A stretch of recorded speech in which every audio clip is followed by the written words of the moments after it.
By 2001, Marie Osmond was 41 years old and preparing to publish her memoir, Behind the Smile, My Journey Out of Postpartum Depression. While the book centered on her struggle with postpartum depression after the births of her children, it also contained a far more unexpected and deeply personal revelation. Within its pages, Marie disclosed that she had experienced abuse during her childhood and teenage years. She wrote that it included violations of her privacy, the theft of personal belongings, and most painfully, sexual abuse. As she promoted the memoir in interviews, she shared that the person responsible had threatened her into silence. Even as a child, she instinctively understood that what was happening was wrong, yet she buried those feelings and carried the burden alone for many years without telling anyone. The obvious question became, who had done this? That is where Marie's story takes a turn that has continued to frustrate public curiosity for more than 20 years. She chose to speak openly about the abuse itself and the lasting emotional damage it caused, but she deliberately stopped short of revealing the identity of the person responsible. Refusing to reveal the abuser, Marie made one point absolutely clear. She stated that the individual who abused her was neither a member of her family nor a family friend. Beyond that, however, she offered no additional identifying information. She never disclosed the person's occupation, relationship to her, or a more detailed timeline beyond saying the abuse occurred during her childhood and teenage years. For someone whose life had been lived so publicly that left only a very small glimpse into an experience with enormous personal significance, it's worth considering how unusual that decision has been. Marie has spent virtually her entire life in front of cameras. She has written several memoirs and been interviewed by many of America's most prominent television hosts. Yet, whenever the conversation reached this subject, she consistently maintained the same boundary. She never crossed the line into identifying the individual involved. People have naturally wondered why. Was she protecting someone? Acting out of fear? Honoring a promise? Marie has never fully explained her reasons, and that unanswered question has continued to spark public speculation for decades. Even compared with other celebrity memoirs, her approach is uncommon. Many public figures who eventually disclose childhood abuse later identify the alleged abuser through interviews, legal proceedings, or subsequent books once enough time has passed. Marie has had more than 2 decades to do so. Throughout that time, she has published additional books, appeared in numerous interviews, and spoken on national television, yet she has consistently kept that person's identity private.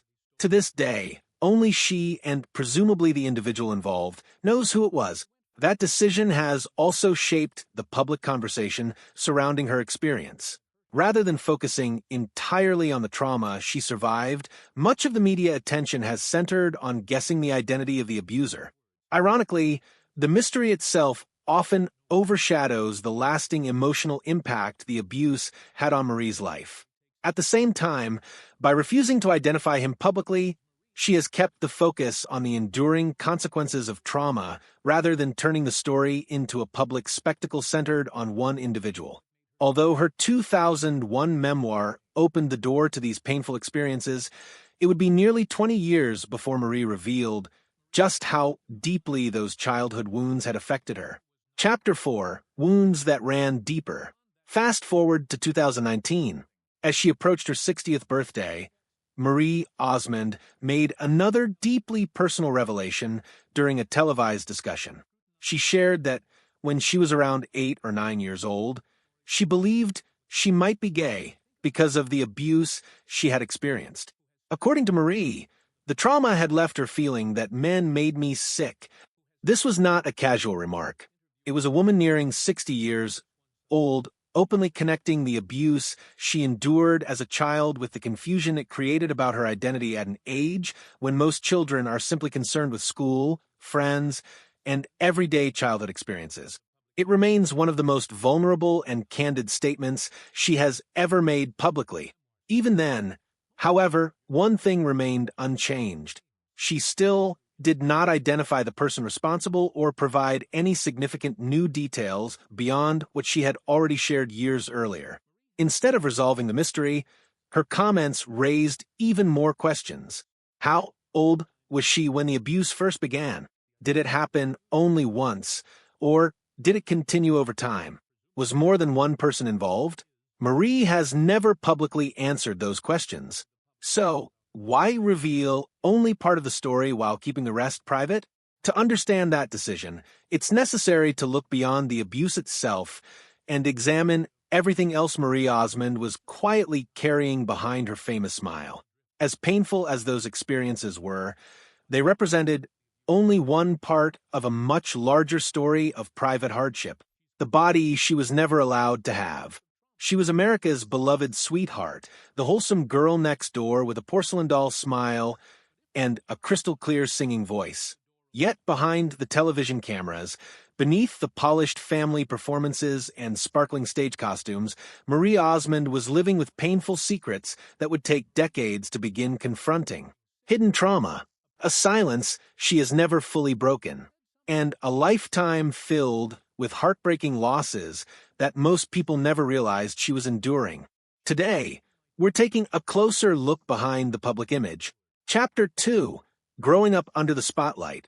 Marie Osmond's childhood was shaped by fame from the very beginning. Born on October 13, 1959, in Ogden, Utah, she was the only daughter among 8 brothers in a family that would grow into one of America's most famous entertainment dynasties. By the age of 4, she was already appearing on television. There was no slow introduction to the entertainment industry and no opportunity to discover who she was away from public attention. From the start, her personal identity became inseparable from the Osmond family name. At just 13 years old, Marie reached the top of the country music charts with her hit song Paper Roses, becoming the youngest female artist ever to earn a #1 country single at that time. She soon became a familiar face on American television alongside her brother Donnie as the co-star of the hugely successful Donnie and Marie variety show throughout her teenage years. To millions of viewers, she represented wholesome perfection, clean-cut, cheerful, and seemingly untouched by hardship. Behind that carefully maintained image, however, life was demanding nonstop and centered almost entirely around work. As the only girl among 8 brothers in a family whose livelihood depended on constant public appearances, Marie has explained that rehearsals, recording sessions, and exhausting tours quickly replaced a normal childhood. Even moments that should have been enjoyable were often treated as part of the job. During a commercial shoot in Japan, the boat she was filming on reportedly overturned, forcing her to swim to safety. Instead of allowing her time to recover from the frightening experience, filming resumed almost immediately. Incidents like that taught her from an early age that, in the entertainment world she had been born into, the production often came before the well-being of the child performing. But what is the true cost of spending your entire childhood inside the machinery of show business? That was a question Marie Osmond would spend much of the next 5 decades trying to understand. When the answers finally began to emerge, they revealed a reality far more painful than anyone watching her on television could have imagined. The first crack behind the smile. The year was 2001. Marie Osmond. Long before conversations about body image and self-esteem became common, Marie Osmond was already struggling with the way she viewed herself. She has publicly explained that her battle with body dysmorphia began during her years on Donnie and Marie, after receiving hurtful remarks about her weight while she was still a teenager. According to Marie, someone within the entertainment industry, an environment that was supposed to support and protect her, labeled her as fat. The timing of those comments is especially significant. They came during the same period of her childhood and adolescence when, according to Marie, she was also enduring sexual abuse. While silently carrying trauma she felt unable to share, she was simultaneously being told that her appearance was not good enough for the cameras that had made the Osmond family famous. It is easy to understand how those experiences could reinforce one another, leaving emotional wounds that became increasingly difficult to separate. In more recent years, Marie has spoken openly about that connection. She has described decades of disordered eating and an unhealthy relationship with her own body, emphasizing that those struggles were never rooted in vanity. Instead, they grew from deep feelings of shame, feelings that began in childhood and stayed with her throughout much of her life. What makes this chapter of her story particularly striking is not only its severity, but its duration. This was not a temporary struggle confined to her younger years. Marie has indicated that it remained a constant undercurrent for decades. Even as she continued touring, performing, and smiling for television audiences, she was privately battling insecurities that few people ever recognized. To the public, she appeared comfortable and confident in the spotlight. Behind that polished image, however, every public appearance carried an emotional weight that was largely invisible to everyone around her. Chapter 6: Personal Loss and Ongoing Adversity. Marriage, divorce, and a battle with depression. Despite the cheerful image she projected on television, Marie Osmond's personal life was far more complicated than many people realized. Her first marriage, to Steve Craig, ended in divorce in 1985. Years later, her second marriage to music producer Brian Blosso lasted for more than 20 years before ending in divorce in 2007. It was during that second marriage, after the birth of one of her children, that Marie experienced severe postpartum depression. The condition became so overwhelming that she devoted her 2001 memoir to describing her journey through it. She has also spoken candidly about living with low self-esteem, saying she spent virtually every day of her life feeling as though she was never pretty enough despite her enormous success and the admiration of millions of fans. That raises an important question. How could someone widely viewed as a symbol of kindness, beauty, and wholesomeness spend so many years doubting her own worth? The abuse she experienced as a child is clearly one piece of that answer. But the relentless demands of fame, the pressures of marriage, the responsibilities of raising children, and the expectation to maintain a flawless public image all added to the burden she carried. During those years, Marie was balancing an exceptionally full life. She was helping raise a large blended family, maintaining an intense performance schedule with her brother Donnie, and speaking publicly about postpartum depression at a time when very few well-known figures were willing to discuss the condition openly. Looking back, her memoir now feels less like a single personal confession and more like the beginning of a much larger story, one that gradually revealed decades of hidden struggles. Then, in 2010, Marie faced what she has described as the greatest heartbreak of her life.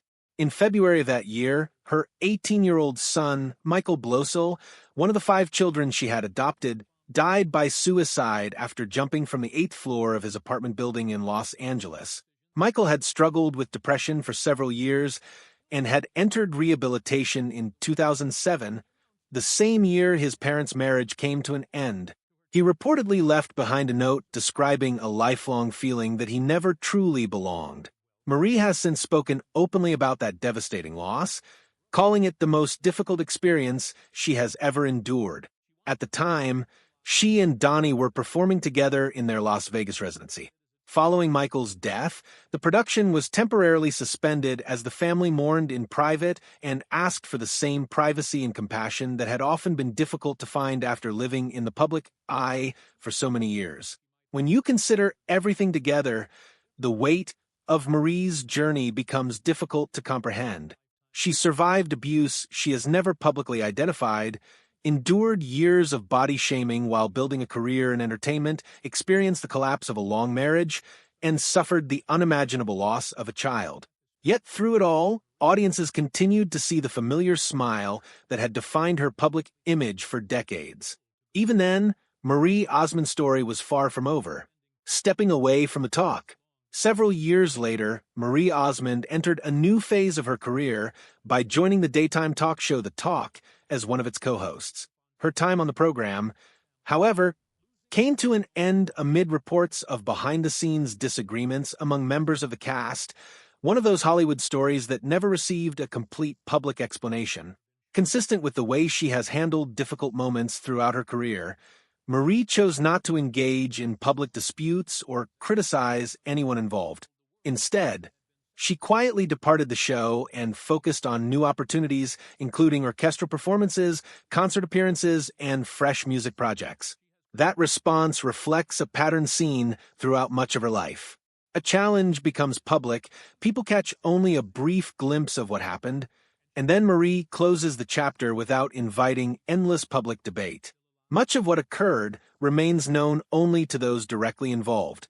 The decision that sparked new headlines. More recently, Marie attracted attention for a very different reason. This time, the headlines had nothing to do with past trauma or personal hardship. Instead, they centered on her announcement that she does not plan to leave her estate to her children. Her explanation surprised many people. Marie has said she believes inherited wealth can sometimes reduce ambition and discourage personal growth. Rather than providing financial security through inheritance, she hopes her children will build successful lives through their own hard work, much as she was forced to do after entering the entertainment industry at such a young age. Considering everything she experienced growing up within the family business, the relentless pressure, constant public attention, and painful experiences she has spoken about, it is understandable why she might want her children's lives to follow a very different path, even if that means they will not inherit the fortune she spent decades earning. Chapter 8. A Legacy Built on Quiet Resilience. Life continued to bring new hardships. In 2025, Marie lost her brother Wayne Osmond after years of serious health challenges that included a major stroke. Later, Marie shared something deeply personal about his passing. She said she had recently felt an unexplainable urge to visit Wayne and decided to follow that feeling, spending meaningful time with him shortly before he died. That visit became one of the memories she now treasures most. For someone whose entire career had been built alongside her family, losing one of the brothers who had shared that extraordinary childhood represented yet another profound loss in a life marked by repeated heartbreak. Why she has never revealed his identity. More than 2 decades have passed since Marie Osmond first disclosed that she was sexually abused as a child, yet the identity of the person responsible remains just as private today as it was when she first shared her story in 2001. She has clarified only a few details. She has said the abuser was not a relative and not a family friend. She has spoken about how the experience affected her understanding of herself as a young girl. Beyond those facts, she has consistently declined to say anything more. Many people have wondered why. Is she shielding someone who is still alive? Is she trying to spare her family additional pain? Or has she simply decided that telling enough of her story to encourage other survivors is more important than publicly identifying the individual involved? Marie has never answered those questions, and she may never choose to. What is clear, however, is that the smiling performer audiences watched for decades was carrying burdens few people ever imagined.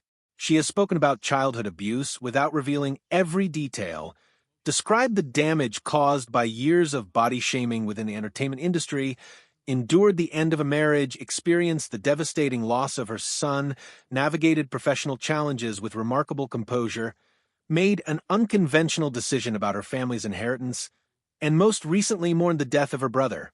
Through every one of those experiences, Marie continued performing, continued appearing before audiences, and continued deciding for herself which parts of her life belonged in public and which would remain private. Perhaps that